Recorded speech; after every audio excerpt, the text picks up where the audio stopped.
Et on termine l'année avec le dernier portrait des associations cézoises. Je reçois ce soir Stéphanie Gefford, secrétaire de l'association Cantuta. Bonsoir Stéphanie. Bonsoir Damien. Une présentation de cette association basée à Sillé depuis 92. Exactement, on va bientôt fêter les 30 ans de l'association. Donc elle est née à Sillé suite en fait au voyage, surtout au travail énorme effectué par Bernard Majournal, un Sillaisois, qui a travaillé pendant de très très nombreuses années dans des communautés andines dans le sud du Pérou. Et donc il a œuvré très fortement à la défense de ces peuples autochtones, de ces peuples indiens, et surtout aussi en lien avec l'éducation, promouvoir l'éducation pour que ces gens puissent aussi revendiquer leurs droits et travailler avec dignité. Faut savoir qu'au Pérou, c'est quand même une problématique des grandes exploitations des Indiens Quechua qui sont délaissés et complètement oubliés par les politiques en place depuis très longtemps. Et donc l'association est née à son appel, donc des Sillaisois de Sillé ont monté cette association Cantuta. Et puis petit à petit, l'association a grandi, continue de grandir encore et est toujours active avec quand même un noyau très très dur. On est à peu près une centaine de membres sur le département. Et j'ai vu justement qu'il y avait 2 antennes au bord du lac. Alors on a maintenant 3 antennes en tout. On a donc l'antenne à Sillé qui est l'antenne principale, et puis on a l'antenne depuis presque le début en Vallée Verte. Et puis on a maintenant une nouvelle antenne qui est sur le plateau de Gavo. En fait, Bernard avait travaillé dans plusieurs zones du Pérou. Donc l'antenne de Vallée Verte et l'antenne de Sillé s'occupent de Macuzani, qui est située à peu près à 4500 mètres d'altitude. Et puis le dernier endroit où Bernard a travaillé, dans la région proche de Cusco au Pérou, dans la région de Canchi, ça a été soutenu par l'équipe de la du plateau de Gavo. Et en fait, on a fait un rapprochement entre toutes ces entités pour que ce soit plus facile à gérer, en fait. Alors, 120 membres dans cette association. Et pourquoi, toi, tu l'as rejoint, cette association ? Bernard, en fait, c'était mon oncle. Donc, moi, j'ai toujours grandi avec le Pérou au cœur, dans ma famille. Et puis, quand je suis revenue m'installer en France, il fallait apporter un petit coup de pouce à l'équipe. Et puis voilà, naturellement, j'ai rejoint l'équipe et voilà comment je me suis retrouvée au secrétariat. Et quel est l'objectif de cette association ? Alors, on travaille sur plusieurs axes. Déjà, dans la région de Macuzani, donc celle qui est la plus haute en altitude, à peu près 4005, on travaille avec une radio, donc une radio communautaire qu'on soutient avec sur les ondes de cette radio des programmes destinés aux enfants, la promotion des droits de l'enfant, destinés aux femmes également, aux groupes d'hommes pour que les gens puissent s'organiser. Il y a aussi beaucoup de programmes de médecine douce avec les plantes locales. C'est vraiment un contenu, une radio communautaire avec un contenu à destination de la population. Il faut savoir que c'est vraiment une zone qui est très reculée. Il n'y a rien du tout. Donc la radio, c'est le seul médium, le seul lien en fait de communication et de formation entre tout le monde. Donc la radio de Macuzani, elle couvre une zone à peu près grande comme la Haute-Savoie. C'est vraiment une très grosse radio. Et donc là, on soutient ce projet maintenant. Ils sont en autofinancement. Donc on continue de les accompagner pour des projets ponctuels, mais ils se financent tout seuls. À Macuzani, on a un deuxième volet aussi. Donc pour nous, l'éducation, comme je le disais, est vraiment essentielle. Les petites filles qui viennent des zones plus reculées ne peuvent plus aller à l'école, ne vont pas à l'école. Donc on a ouvert un foyer en 1992 également à Macuzani. Et dans ce foyer, il y a à peu près 24 jeunes fillettes de 7 à 12, 17, parfois jusqu'à la fin du lycée, qui vivent à l'année dans ce foyer et qui sont scolarisées dans les différentes écoles de la grande ville de Macuzani. Et on a tout récemment allongé ce programme avec un système de parrainage pour des études supérieures. Parce qu'on a eu 3 jeunes filles qui ont réussi à poursuivre leurs études au niveau universitaire. Donc du coup, on continue, c'est le nouveau projet de Cantuta, donc on continue de soutenir les petites filles de Mosokruna qui deviennent des jeunes femmes, des étudiantes, pour qu'elles puissent, là il y en a une qui veut faire de l'enseignement, une autre du droit, une autre de l'administratif. Donc on continue également le soutien jusqu'à la fin des études supérieures. Et donc le deuxième plan, le deuxième endroit où on travaille, c'est Tchekakupé. Ça, c'est financé par l'antenne de Kanchigavo. Également une radio communautaire, parce que Bernard savait que c'était le seul moyen de faire de l'éducation populaire. Radio Bernardo, c'est ça? Exactement, celle-ci, c'est la radio Bernardo. Nommé comme ça suite à son décès en 2010. Et donc, pareil, à Tchekakupé, il y a cette radio qui est un peu plus petite quand même, mais qui travaille très très bien. Et puis, des jardins communautaires pour apprendre aux familles à cultiver autre chose que de la pomme de terre et du maïs. Et surtout, pouvoir sauvegarder les graines pour avoir une certaine autonomie.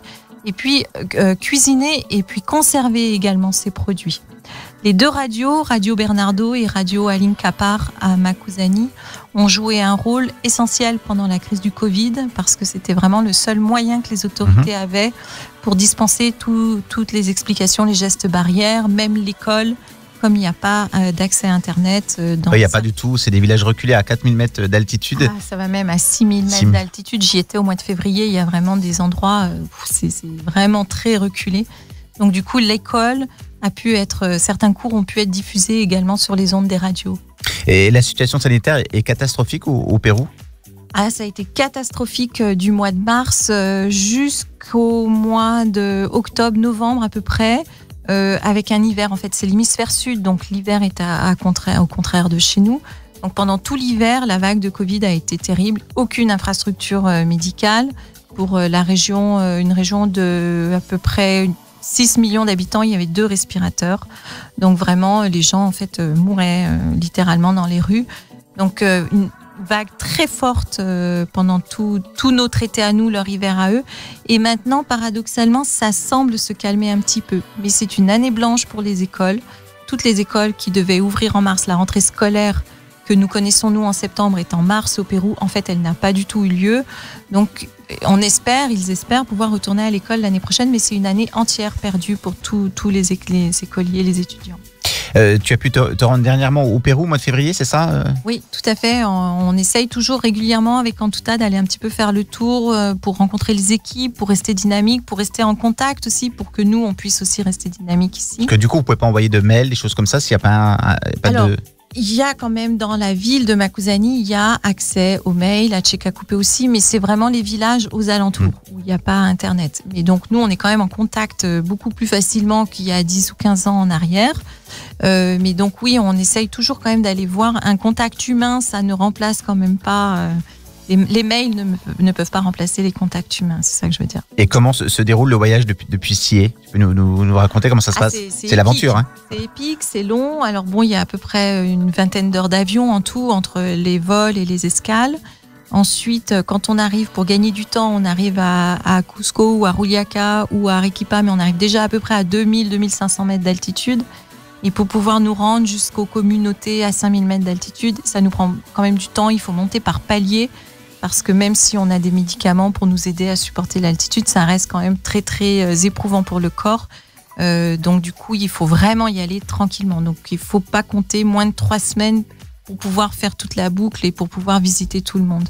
Quand vous arrivez à l'aéroport, vous partez en car, ça se passe comment, en véhicule? Oui, alors nous, on a la chance d'avoir des amis qui ont des voitures particulières. Donc du coup, on s'organise avec les copains. Sinon, il faut on loue un petit véhicule et puis on se déplace avec les petits véhicules.